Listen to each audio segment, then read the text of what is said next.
All right. All right, we're Death in the back. Afternoon. Yep. What'd you think, Liam? I want to get your thoughts on it because Okay. I fucking loved it. Yeah, I really liked it too. First impression is it's really good at the end of the chapters.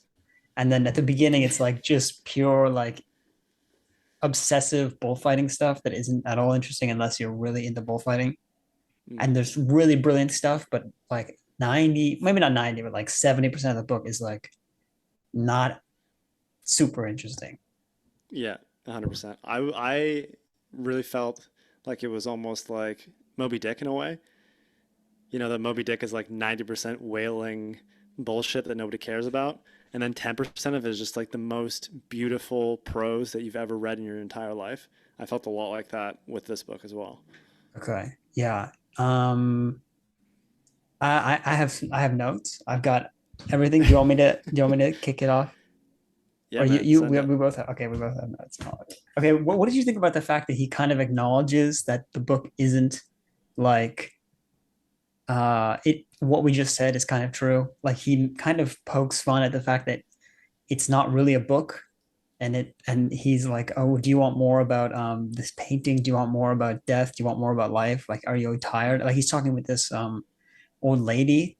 There's a lot of sort of fake dialogue between the author and an old lady. And there he sort of acknowledges that it's kind of not the best. It's not a real book. Like, what did you think about him sort of acknowledging himself that it's kind of super specific, and if you don't like bullfighting, then you might not like it. Yeah, that was really a strange aspect because I thought the book could have been perfect. Like there was actually a moment where he's talking about like in this book there are not the moments like when you're sitting underneath the canopy of the cafe and the rain is coming down and you can smell the bull ring and all of this beautiful and he said that Yeah, will not be in this book. If he I think if he actually took the time and fleshed out those really beautiful moments and then cut out a lot of the excessive ranting, I guess you'd say, about bullfighting, then it could have been the perfect book. And actually, he ends the book by saying that this was not enough of a book. Like this wasn't a great yeah, book, but yeah, yeah. it had some knowledge in it. It said some true things. And there's this other really interesting quote towards the end of the book where he talks about how each human life, like all knowledge comes at the expense of time, and time is the only thing we have. And each book should be contributing to the overall knowledge that people have because knowledge is so hard won and that I thought that aspect was so beautiful but yeah this could have been the perfect novel. It could have been amazing but it was yeah, for the reasons Yeah, we talked about it just was yeah. kind of So, like specifically, if you guys haven't read it yet, specifically there are talks of like bull strains, bull fighters, where they came from, which bulls perform well in which provinces, what fighters perform well in what provinces. Um, like detailed analysis of the picadors, the different stages of a bullfight, what happens, how you maintain courage. Those parts are actually interesting. The parts about courage are really kind of cool, and he like really goes into what it takes to be a bullfighter, and that sometimes you get gored, and then like that's it. Sometimes that you're done because it's just such a painful thing that you can't retain your courage in the ring with the bull. mhm. Um, yeah, lots of really specific stuff that I think is it's kind of interesting he included it, but it is like a documentary and not that interesting, like the Moby Mhm. Dick. Yeah, when I was reading it, I thought about what you said that you have to like when we were talking about Moby Dick, you said you had to read it as if it was a documentary, like someone is trying to document history in a way, and you have to read it Right. that way, and that made it a little bit more bearable. But I thought really the most egregious thing was him going through every single bullfighter that he knew, good or bad, mediocre or otherwise, Yeah. and just talking about their life, how they were. There were some really interesting ones, especially this. Do you remember the one guy who he had to like stab the bull through the spine like 15 times to kill it, and he like ended up breaking his wrist. And then when he ended up killing the bull, he was like he said the fucking cement. The fucking Yeah. bull was made out of cement. Yeah, So, yeah. I remember yeah. that. There's some really nice parts when he actually gets into like a little bit of fiction, even if it's nonfiction. He really just I feel the prose like just lighten and it like gets really interesting. Mm, There's another one of the death of a matador who gets like stabbed at the base of a spine with mm, the horn, and like he describes in these details about these injuries like um, they can be the size of a silver dollar, but when you open up the wound, there's like 4 or 5 different like stab directions that the horn can go in, mhm, and it's like really gruesome, but it's so alive. It's like classic Hemingway. mhm. Yeah, and there's this common thing I see online. I tried to research into bullfighting, like what people think about it online, if it's still alive. And one thing I see very commonly is people cheering on the bull.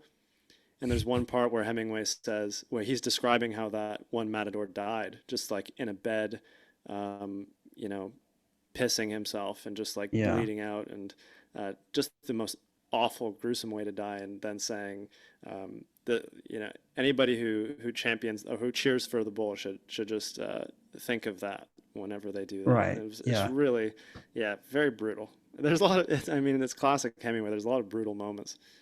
yeah. Actually, I wanted to ask you about the opening, the first page. So he kind of acknowledges that this isn't a, it's not a good thing, almost like it's a tragedy. You have to accept that it's a tragedy. And then once you do, you can kind of get into it, but you can't. Um, he almost implies it's unchristian, I think, if I'm remembering that right. Yeah, And he calls it unmoral. yeah, so it's interesting that it must have something to do with his time during World War I, where he sort of accepted that this is a part of life. Maybe Mm. that's how I took it. Yeah, he talks about that. He thinks that maybe perhaps that he's been desensitized from the war, or he's been desensitized from being a journalist and having to report on the war.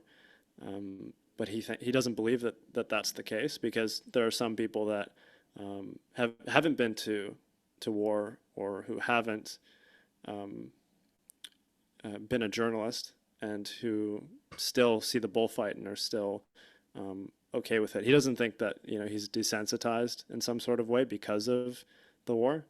Um, but I don't think he tries to defend bullfighting whatsoever. He says very early on that this is essentially indefensible, that it's unmoral.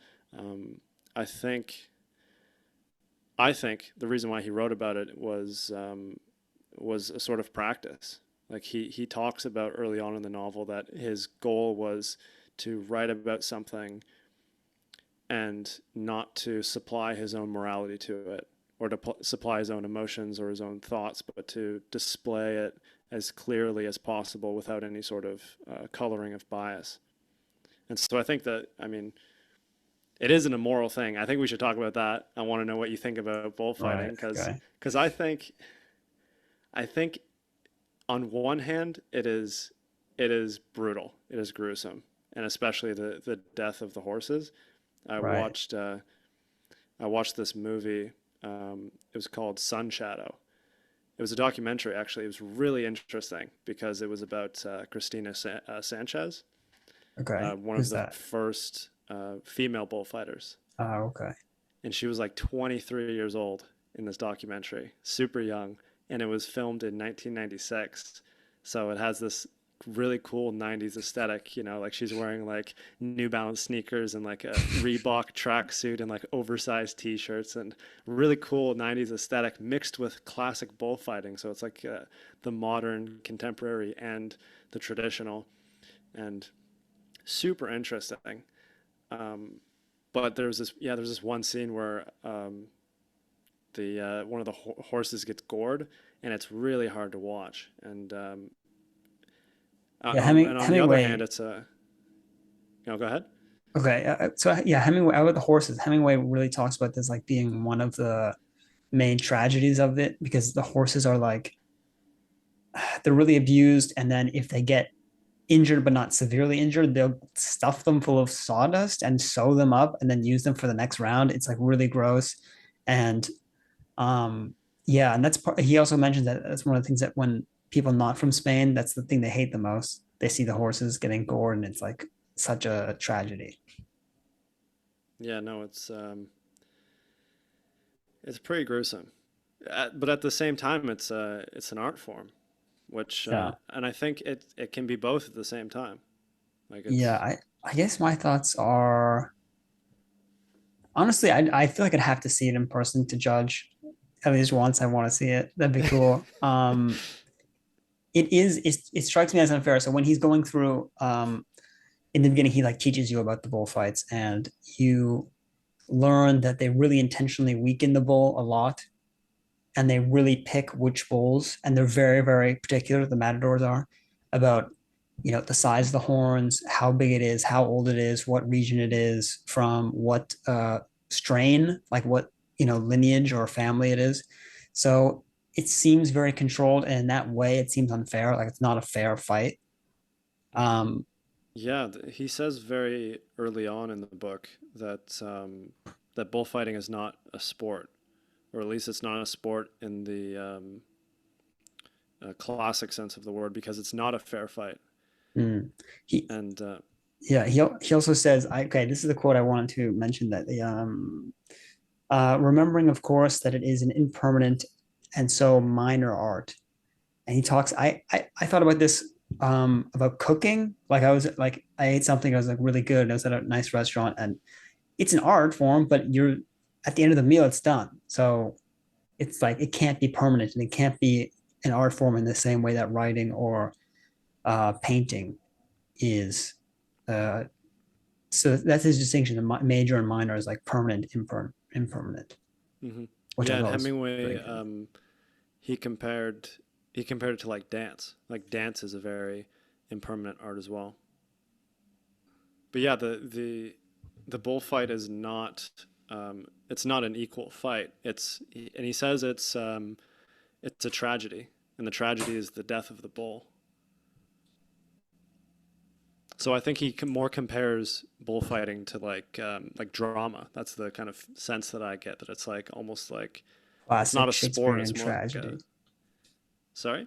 Classic Shakespearean tragedy, like everyone dies in the end. Yeah. Okay, on page 203 is where of my edition, he says, do you want conversation? What about something about painting, something to please Mr. Huxley, something to make the book worthwhile? He's sort of acknowledge he's acknowledging how narrow this book is. And then, yeah, it's a good book. It's good. Yeah, it's good. Um, It's got its problems. there's also, I think, um, so he compares, there's this really interesting parallel between writing and bullfighting throughout the book. That a good bullfighter is one that's authentic, who doesn't fake the danger, who actually comes in close contact with the bull or stands still. That's another crazy thing. I was watching some bullfighting, and the bullfighters were moving a lot, which I thought was very strange, because Hemingway writes a lot about the bullfighter standing completely still and moving the cape, which is like, I think, very advanced bullfighting tactics. Um, a big element of the art of it is the proximity to death, and he was talking about um, how the closest thing to essentially becoming a god is creating life. So what a matador does to become almost godlike is to do the opposite, which is taking a life. Right. Yeah, I And like if a that part too. matador performs brilliantly and beautifully, he becomes in that moment immortal, and the audience viewing that gets a sense of being immortal. And I thought, Yeah. first I thought there's like a comparison with writing there, that there's like a sort of like immortality that you receive from creating great, lasting, beautiful art. And that's another one of Hemingway's concerns towards the beginning of the book, is writing something that will last. And the other thing I thought is that the only sport that we have that's, or sport, if you want to call it a sport, that's like comparable to bullfighting, the only sport where you get that much of a close proximity with death is like Formula One, where the risk of like, going off the track and crashing and exploding and dying is real, and that's an element of the excitement of the sport. That's interesting. I was gonna say like riding, like the rodeo, like riding the bull. That was like our version of it, where it's kind of dangerous, not as dangerous, I don't think. Um, it uh, Hemingway talks about why bullfighting would have to be in Spain, has to be a Spanish thing, and also in certain Latin American countries. He says something about it not being, you can't have it in England because the English have a like a stiff upper lip aspect to death, whereas the Spaniards sort of accept it as a fact and then continue from there. Um, yeah, what? Why do you think? I mean, maybe you don't have any thoughts about this, but like it's still popular in Spain, and I actually recently saw that it became legalized in Mexico City.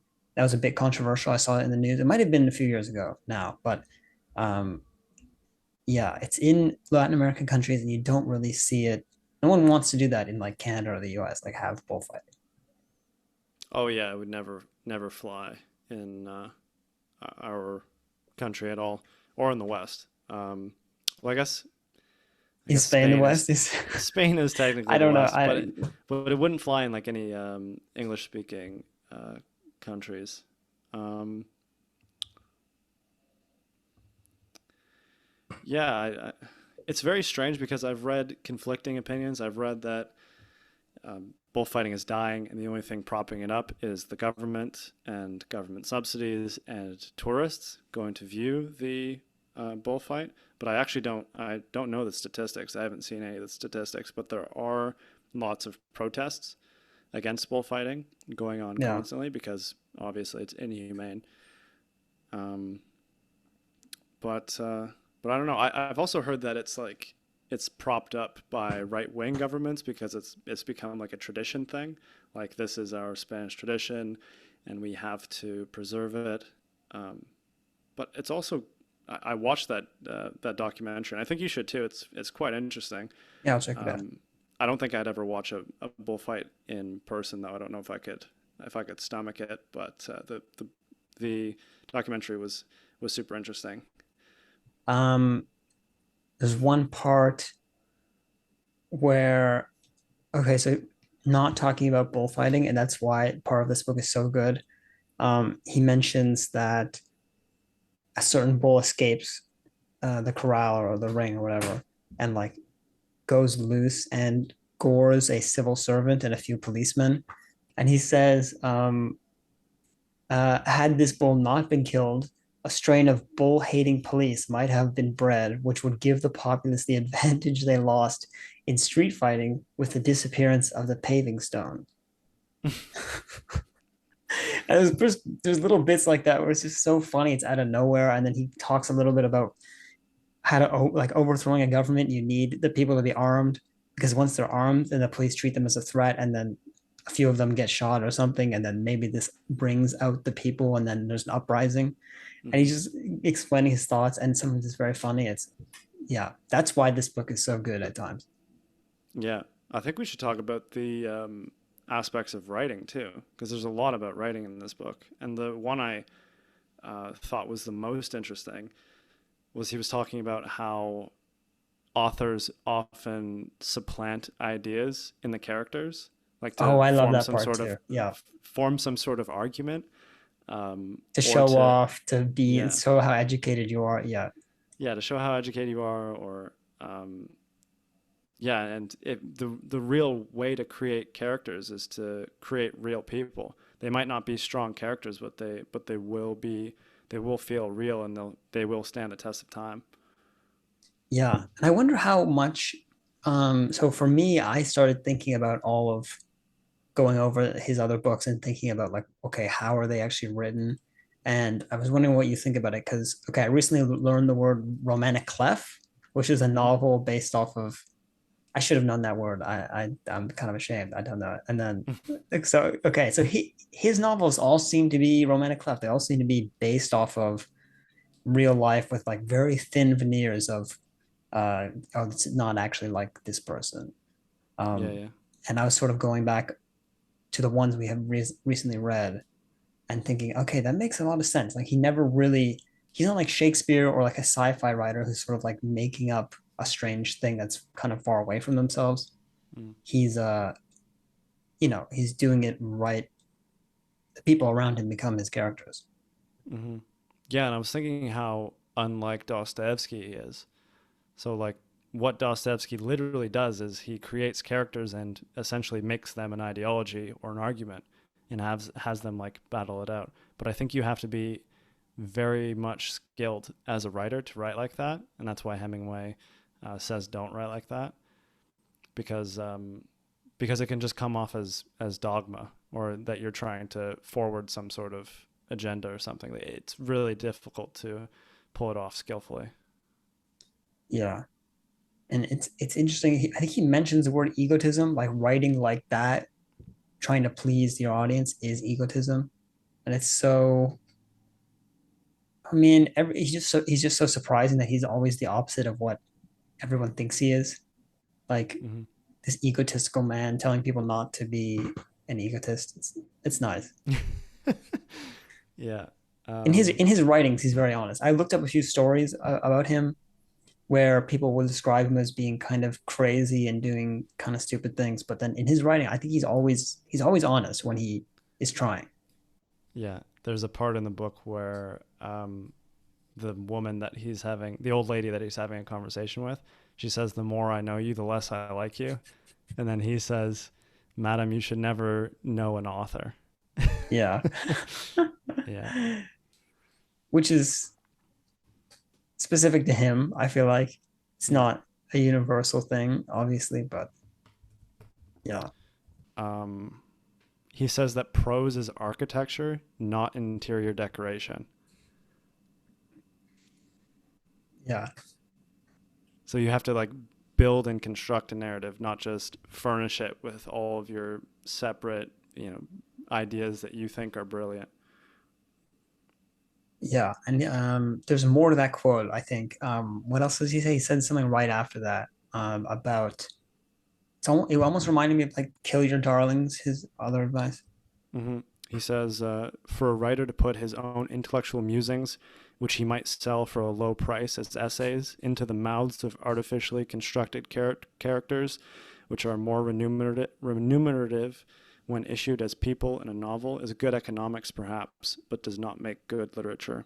People in a novel, not skillfully constructed characters, must be projected from the writer's assimilated experience, from his knowledge, from his head, from his heart, and from all that there is of him. If he ever has luck as well as seriousness and gets them out entire, they will have more than one dimension and they will last a long time. Oh, that's good. That's good. The seriousness also comes up over and over Yeah. again. Him talking, you need to be earnest in pursuing this goal of writing. Hmm.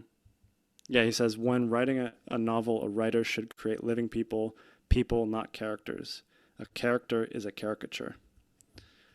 So his method of omission, so iceberg theory, he says that a great author omits information intentionally, and a bad author would just omit information because they don't know how to write or they don't have the skill or they don't have enough knowledge.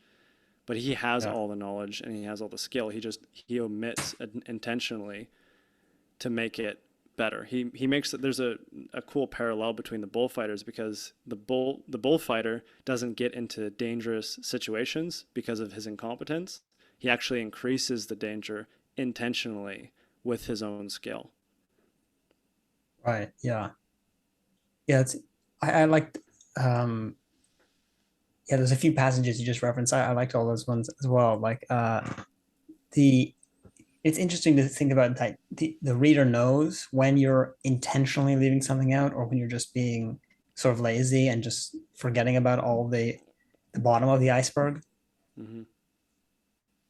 I guess he just I wonder how I would love him to point out a specific case of that when he did that in one of his books. Of course, he's not going to do that, but Yeah, I don't know. It could be a lot of things. I mean, it could be Jake Barnes and his injury, the mysteriousness of that, and I mean, you didn't catch it on your reading. you know what I Uh, went what did I do? I listened to a lecture and like it or something. I don't know. Yeah, I totally missed that. I guess it definitely that injury definitely exists. I just I guess I just skipped over it. I don't know. Yeah, and I was reading a passage from The Great Gatsby, and there's a really small part that, but it's so inconsequential, but it's kind of hilarious where um, the main character, what's the main character of? It's not Jay Gatsby. It's I know the narrator. I the yeah, I forget narrator. the Yeah, the name. narrator basically he meets someone in the elevator and goes and sleeps with them. Do you remember that part in The Great Gatsby? It's It's been a so while. small and it's so inconsequential, but it's like he wakes up like in a sweat or something on his bed or something. Uh, but I thought it was yeah, it was just a good example of intentional omission. Yeah. Okay. What else should we talk about in the But book? I have some more notes. Let me check through. I I mentioned everything that I super duper wanted to mention. Like I asterisked it. Um, So yeah, I think I talked about all the elements of the book that I liked. The fact that bullfighting and its proximity to death, and the fact that it in that moment the bullfighter becomes immortal, and that the audience themselves for a brief moment feels that immortality and that they can't die and that they've beaten death, and the cool parallels between bullfighting and writing, and how what makes a good bullfighter and what makes a good writer is their authenticity, not faking it. right. On that note, actually, okay, there's another quote that I really liked about wine and about alcohol Yeah. in general. And he says, in my boyhood, when all red wines were bitter except port, and drinking was the process of getting down enough of anything to make you feel reckless. And that's yeah, that's so good because I don't. I guess when you notice when you're honest with yourself about your own actions, that sort of is the exact same for everyone else. Mm-hmm. Um, Maybe certain authors lean towards truths in their time period and they don't really transfer that well. But I mean, definitely Hemingway has a lot to. I mean, there's a lot that's the same now, and that quote about wine and alcohol sort of made me want to know more about wines and stuff like that. Like that is true. It's what you when you're young, you just do Yeah. that. You just drink enough to make you feel reckless. Yeah. Well, on the wine analogy, um, he says that uh, the knowledge of any art is actually increases your pleasure of it. So the more that you know about a given art, the more you enjoy it. And so he like compares that to bullfighting. The more you actually know about bullfighting, the more you'll actually enjoy it. And then yeah, he compares that to wine. The more knowledge you have of it, the more experience you have with it, the more you actually enjoy. I think that's the same for sort of any art. I mean, it's certainly true for writing, and I feel the same with sports as well. I'm not a huge sports guy, but like the few sports that I do have a bit of knowledge on, your enjoyment just increases the more you know about it. Because a first time watcher of like any sport is gonna really not know what's going on, or have no vested interest in it. Maybe they'll have some uh, cursory enjoyment of it, some surface level enjoyment, but they won't if they don't understand you know they won't understand the significance of some elements of it if they don't know the players Yeah, or the rules. yeah. It's part of the fun of I guess for him bullfighting, wine, like knowing where this bull comes from, what strain, like what its grandparents, its great grandparents, what type of grape is used, how is it fermented, like that's and then Mm. trying to figure out like what notes you can taste and how the smells and the taste sort of can differ. So I don't know, it's just it does get more fun as you learn more about it. Mm-hmm. Yeah, and I remember the point I was going to make with the Sun Shadow film. Um, Bullfighting is beautiful. Like it's seriously beautiful. It's gruesome and it's uh, I don't think I'll ever go see a bullfight, and I don't think it should continue. Maybe, but I won't intentionally try to go out and stop it. Like I'm not going to be joining the picket lines or anything, but I won't participate in it because I just think it's too brutal and it causes the suffering of innocent animals. but at the same Yeah. time, it is beautiful. Like watching that documentary, just the movements, it is a dance. It's incredible. It's and the dress and everything, and just Yeah. the Yeah. being having a sword and just being in such close proximity to death. Like the woman actually gets gored in the Really. documentary. Yeah, she does. And it's also really crazy. At the end of the documentary, I should mention this, she becomes the first woman to ever be hoisted on the shoulders of the spectators and carried out of a bull ring in Madrid. And like Madrid is her home city. She was born and raised there. And Madrid, if you read Death in the Afternoon, you know that Madrid is the essentially the mecca for bullfighting. So Right. it's an awful sport, but it's also quite beautiful. It's really complicated, man. It's like Yeah. it actually reminded me of in my first year anthro course, we read um, this essay by Clifford Geertz, and it was called "Notes on the Balinese Cockfight." So it was basically an ethnography on cockfighting, and it was super similar in a lot of ways. Like the British came to Bali and they basically banned completely cockfighting because they're like, this is, awful, disgusting, barbaric. It just causes innocent suffering of animals for no good reason. And he doesn't make a defense of, or a moral defense really, of cockfighting, but he shows how uh, he he shows the perspective of the Balinese people and why they enjoy cockfighting so much. And he says it's not very much different from North American ice hockey, where the players are essentially like bashing each other's skulls. Then for the entertainment of the crowd, it's not much different. But yeah, it's I don't know. Bullfighting's hard, man. It's difficult. Yeah. Yeah. That sounds like an interesting. Is it an essay or is it a book or? Yeah, it's an essay. It's quite short, I think. Yeah, maybe like 25 or 30 pages. Oh, I'm not cool. sure actually exactly the length, but um, Okay. yeah, I read it. I reread the introduction of it to prepare for this podcast, but I want to reread the whole thing because it is quite interesting, and there are parallels to bullfighting. Okay. Yeah. Okay. On that note, any last thoughts on this Death in the Afternoon? Um, it's good, and I don't know if I don't know if I would recommend it to everybody Yeah. because I feel Yeah. I like don't think so.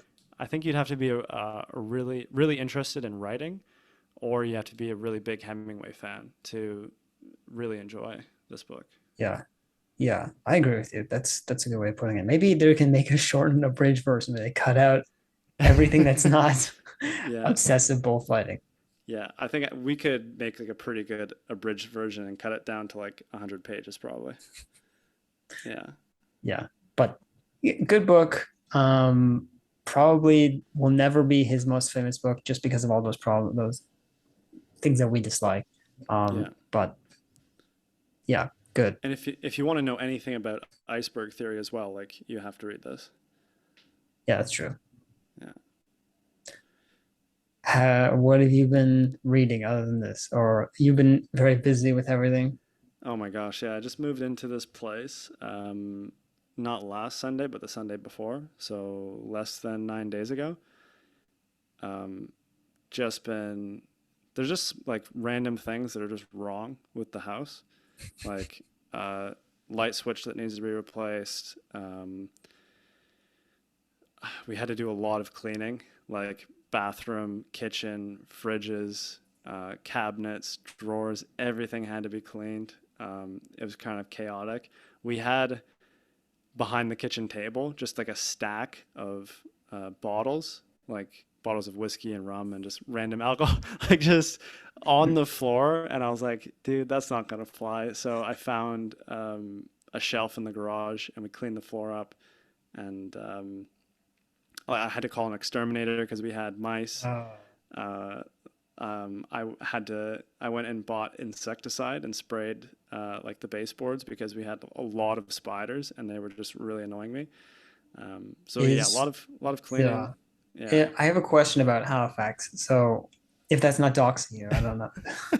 No, it's not. I live in Halifax, everybody. It's a small city, 500,000 people now, I think. Right. Okay. So is it like it has that one downtown core, or does it have like other neighborhoods that also have like mini downtowns, if you know what I'm saying, like a main street in that suburb? Hmm. Um, Not really. Like Halifax does have the downtown, and the two main streets would probably be Spring Garden Road and Barrington Street. Those are the busiest and most popular, and where you'll find all the Yeah. shops and um, like touristy restaurants. There's better restaurants that aren't on those streets, obviously, but it's surrounded by three neighborhoods. There's the North End, the South End, which is like the North End is like more of the hipster area, and it was poor Okay. before, but now it's like kind of being gentrified. The South End has is and always has been ultra rich, you Okay. know, sailboats, yachts, that kind of stuff. And then there's the West End, which is like also more suburb, but more middling class. Okay. Do they have zoning? I'm so curious about this. Do they have zoning laws there that make it you can't have like a tiny shop in a residential area? Yeah, they do. Okay. And we should definitely change to mixed use zoning because I mean we have to utilize our space better and not just have urban sprawl and single home detached houses and all this garbage. We need to increase our population density, and I'm a big fan of bicycling. Yeah. Well, it's I think this interesting that you electric. Oh, go ahead. sorry, no, sorry. No, I think the electric vehicle craze is silly. I think it's just replacing cars with different cars, and like if we actually want to help the environment and make our cities more livable, quieter, uh, make people healthier, because cycling is an exercise, then we would build more bike lanes as fast as possible. And just make it safe, because the number one reason that people don't use bicycles in Halifax at least and Toronto is because they're afraid of being killed, because cycling is just unsafe here. And there's a rule in the Yeah, that Netherlands. It's like if you wouldn't let a 5-year-old cycle alone um, in that area, then it's not safe. I yeah. think those are a lot of big opinions I just threw at you, but like, Um yeah, Halifax car lobby is gonna be after you, man. Um yeah, everyone has like this, yeah, this big bicyclists suck, and everyone's big car here. It's kind of strange, but I I guess don't you know. need it in more rural areas. And in my You do, head, but Halifax is rural. no, Is that fair? Is that fair? Halifax is becoming very very urban very quickly. Okay. And It's a if nice our place. It's a very population, beautiful place. it is beautiful. I think our population has exploded. I think it's doubled in like the past 10 years or something. What? Like from I didn't know that. 250,000 to like 500,000. So, and traffic is just a nightmare. And everybody complains about traffic, but no one wants the solution, which is cycling. I mean, um, yeah, it's anyway, I'm You rambling. love cycling, man. You love Dude, cycling. cycling is sick. I lived in Finland for 2 months, where like the majority of people cycle, and everyone's just happier. Everyone's just more chill, and you don't have to Yeah. worry about getting run off the road by some asshole in their pickup truck. Like it's so nice, and everyone, you get to be outside, and it's snow. Like the winter there is worse than here. It's like 10 times Right. worse. How do they It's deal with dark that? and cold. Do they clear the They clear the bike lanes. bike lane? Okay. It's like a novel concept for North Americans, but like you can actually put a snow plow in a bike lane and plow it. Like Yeah. Really? it's Can not you? the end of the world. Yeah, you Must can. be And a lot of smaller. people have put spikes like you do on winter tires. Oh, You get cool. studded bicycle tires, and you can bike in them. People in Norway, people in Denmark, they cycle year round. Nice. I know Okay. people here that cycle year round. It's just um, they're like 20 somethings, and they have no fear of death. So we need to like, yeah. And I mean people are so anxious about a climate crisis, and like um, yeah, we need to, yeah, seriously All right. Ask me. Ask me. ask you. About What have you been reading recently, dude? I've What been have you been burning up to? I've been dying to mention this. Okay, it's a Murakami collection of essays called I have it. Oh, I don't have it. It's gone. It's called the the novelist as vocation or vocation as novelist. One of those. And it came out in 2017 in Japan and it came out in 2022 in the rest of the English speaking world. And it's really, really good, or it's pretty good, and it's really, really interesting in that you get to see his psychology and all these ways in which he writes. Um, like the biggest plus about this novel is like it's learning like his method of writing is very spontaneous. It's really, really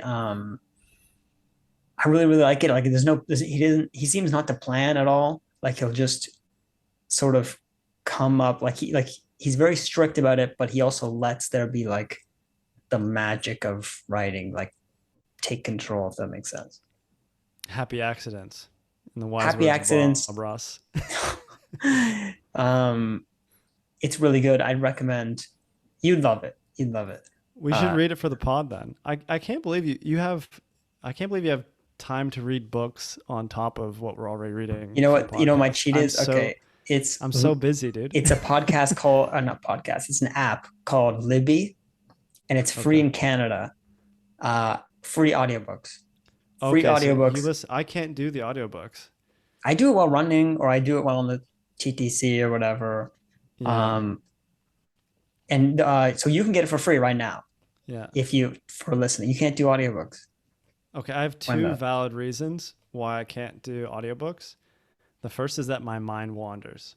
So I'll be like at the gym listening to an audiobook or I'm on a run or something, and then I'll be listening to this audiobook and I'll zone out for 2 seconds, and then I'll be like, okay, what the hell is this person talking about? So I'll have to back up like a minute and like Yeah. get back into it. The other one, which is actually really annoying, is that if I listen to someone reading long enough, their speaking voice becomes my inner speaking voice while I'm reading. So I will read in their voice while I'm reading on my own. That's And hilarious. Dude, what is wrong with you? I don't know. I think I might be mildly autistic, but No, like you're internalizing the audio. Oh, that's I so can't interesting. I can't do it. Like I can't do an audiobook just for those two reasons. Like otherwise I'd crush the audiobook, but Yeah. I also just I feel like delivery is a really important part of reading, Mm, and it's a really important part of drama, especially like Shakespeare. The way that you can deliver like a Shakespeare line in like 10 different 20 ways. Yeah, yeah. 20 different ways, yeah. Mm, And the way that I deliver it in my own head, I think maybe I'm narcissistic. I think that's like the way that I want it delivered, and the way someone else will deliver it speaking is different. So yeah. I yeah. if I yeah, maybe try dishes. Maybe when you're doing like a chore that isn't super mentally taxing. I find Mm-hmm. that I like that because it's like you have something to do with your hands, Mm-hmm. and then I almost listen better sometimes when I'm doing like a menial task. Right. Um, I wanted to mention one criticism of it because it really does bug me. He is obsessed with telling you how much he doesn't care about critics, and he's obsessed. He's obsessed with telling you how much he doesn't care, and also, um, how wrong they are. Yeah, he's obsessed with them, and it gets really annoying. Every essay, basically, there's a part where he'll talk about how this critic is stupid, but he doesn't care about that really. And then Mm-hmm. after a while, it starts to get a little bit annoying. Mm. In a way, I understand that because as a writer, you either have to block criticism you disagree with, or try to accept and integrate real criticism. Um, but I think if he's obsessing over it to that degree, I think he actually does have a problem. He secretly has a problem with criticism. But I mean, I think Hemingway made fun of critics in the best way possible. Have you read A Movable Feast? No. There's this part where this guy that he does not like meets him in a cafe while he's working, and he basically tells the guy to fuck off, like to go hang himself, basically, and and then because he keeps complaining about writing, like, oh, Hemingway, I can't write, so Hemingway says, just become a critic, and then the guy's like, he says, really, you think I could be a critic? He's like, yeah, sure, why not? Go be a critic. Um, yeah, so I don't know. And there's also a line from that Kendrick Lamar song. It's like he says, "Oh, you worried about a critic? That ain't protocol, bitch." Yeah. Anyways, okay. I'm done talking. What have you been up to? How's life? How's job? How's Um, it's tough. I went to the CNE to watch all the people who got those jobs before me, and half of them are stoned teenagers. So that was upsetting. I think if I'm applying for a lower level job, I'm just gonna leave my degree off. I'm not gonna include it. It seems like at this point it's a liability for me. But I've been walking around handing out my resume, which is kind of humiliating and kind of fun. mm, And there's something about being unemployed for this long and where like I'm it sounds weird to say, but I'm becoming friends with the homeless. Like I'm becoming more and more like like I was walking along Bloor and I walked for so long and I was just tired and then I like stopped outside this Tim Hortons and there's this like homeless guy from Guatemala who was super nice to me, and he was like asking the guy his store that he begs in front of. He's like, "Hey, you need any resumes? You need anyone to hire?" Like asking for me. Like, and I don't know. It's a strange time, but you know what? I'm optimistic. I'm applying to Indigo. mm, Um, sick. we'll see what happens. Nice. Just romanticizing the unemployed artist Yeah, life. yeah. It feels like down and out in London and Paris, but it's like it's Yeah. actually happening to me, which is terrifying, And you have a university degree. which does nothing, absolutely nothing. You know what? Everyone warned me that this would happen. And not everyone, but I feel like there's such a generic degree and we'll see what Yeah. happens. I I'm think, yeah, I still think the job market optimistic. is just screwed right now. It's I think. pretty tough. Yeah. Yeah, because even with like a bachelor's degree and no experience, I mean, the job will say like 1 to 3 years of experience, and then you have to just apply anyway. I Yeah. learned that the other day Yeah. at like a resume writing workshop. They're like, if the job says 1 to 3 years of experience, just ignore it because it's an entry level position, and you're not going to have 3 years of experience. She also said just to apply to jobs like up to 5 years experience. Like even if the job says 3 to 5 years experience, just apply anyway. It doesn't mean Yeah. anything, I and just think write a cover letter and why you'd be good for the job. I've heard that advice too. And I think it's like an old advice that was relevant whenever that script was written, like 5 years ago. And Mm. now it seems like I keep getting these rejection letters that say like we are totally blessed with all these applicants that we got. And it gets so frustrating after a while. Like apparently, if any company posts on Indeed, they get like 50 resumes off the bat, and then they Yeah. try and like shut down, and they tell you how glad they are that they received all these applications, and then Yeah. I don't There's know. also like this phenomenon of ghost job listings. So they're job listings that for jobs that actually don't exist. The job. I this happened to me. There was these Instagram jobs, quote unquote Instagram jobs, where they say you need like whatever it is, like roofer, or it's usually like a physical labor thing, and you sign Mhm. up. And I don't know if this is the exact reason this happened, but I got like so many spam calls after that. Like Amazon is doxing your credit card account because you can't pay, like just absolutely crazy stuff that doesn't make Yeah. any sense. And No, is that was that what is definitely the that? reason you got the calls. No, but I'm talking about like actual reputable companies like Amazon, Google, Okay. Facebook, whatever. Any big company posting job listings because it makes them look virtuous. Like, oh, we're always hiring, we're always employing people, blah blah blah. But Oh, okay. the business doesn't intend to fill the position, or they're taking a very long time to fill the position. Like the job listing has just been up for 2 years and they get Yeah. like Okay. thousands of applicants, like those kind of things. Yeah. I feel like I've seen that as well. Like all these jobs can't possibly be open right now because then they would be hiring like crazy. Yeah. I didn't know that was a thing. Okay. It's Yeah, it is interesting. a thing. So yeah, my dad actually gave me some.